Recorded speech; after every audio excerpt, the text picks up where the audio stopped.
Hi friends! Good day! Ngayon ay April 19 at ang gagawin natin ay mag-update lang tayo sa ating mga cactus. Nakita nyo?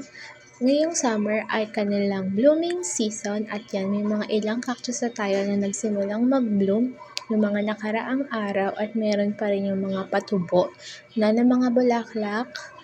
At yung iba naman is kasalukuyang nagbo-bloom ngayon. Ayan sila. Makikita natin sila ngayon.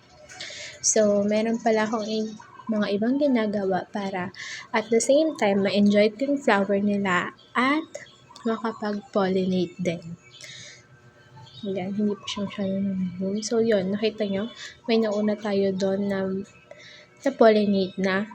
Makikita nyo na successful yung pollination na ginawa nyo kapag yung buds is hindi na putol at saka unti-unti siyang tumataba. Kalaunan, unti-unti yung mag-turn into red at yun na yung indication na hinog na siya. Pag nag-red siya at saka pag medyo nagka-crack na yung inyong pod. So, ayan na yung mga iba nating cactus na nagbo-bloom ngayon. Ayan sila.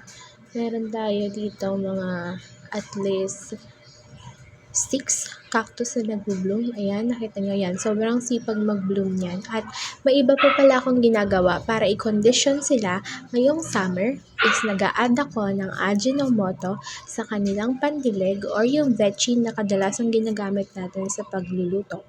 Yan, kaya hindi sabay-sabay yung labas din ng mga buds nila and that's okay naman kasi nakikita mo na tumutubo sila at effective yung pag-a-add natin ng vetchin sa kanilang pandilig. Ayan. Yan, meron pang mga unti-unting lalabas. So, napakaganda sana yan kung sabay-sabay silang lalabas pero hindi eh. Pero okay pa rin naman.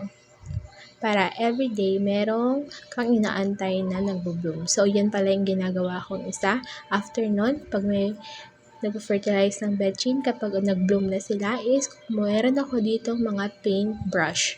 So, yan. Kikilitiin lang natin yung mga flower nila. Ipapasok doon sa loob at yung dust na makukuha mo is yun naman yung ipapahid mo sa ibang flower. Yan yung way ko ng pollination. Yung iba kasi is ginugupit nila yung mismong flower, iniiwan lang doon yung parang stigma ata yun. Tapos, ika-crack nila yan at yun yung ipapahid nila sa mga flowers. Pero ako ganyan lang, para ma-enjoy ko pa din yung flower na binibigay ng ating mga plants. At nakikita ko successful naman siya kasi yan, meron tayong mga fruits na ibinibigay ng mga cactus plants natin. Ayan siya, tumaba na siya at saka hindi siya na putol. So, yan lang naman yung update natin for today's video, guys. Okay naman yung mga plants natin dito at saka dyan.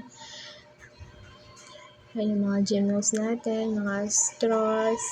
Halo-halo na sila dyan. Nakapag-repots na din ako ng iba. Hindi ko na kayo nasama. At yan lang yung kanilang itsura for today's video. Kahit mainit is thriving sila at napakaganda. Yan natin for bloom for the day.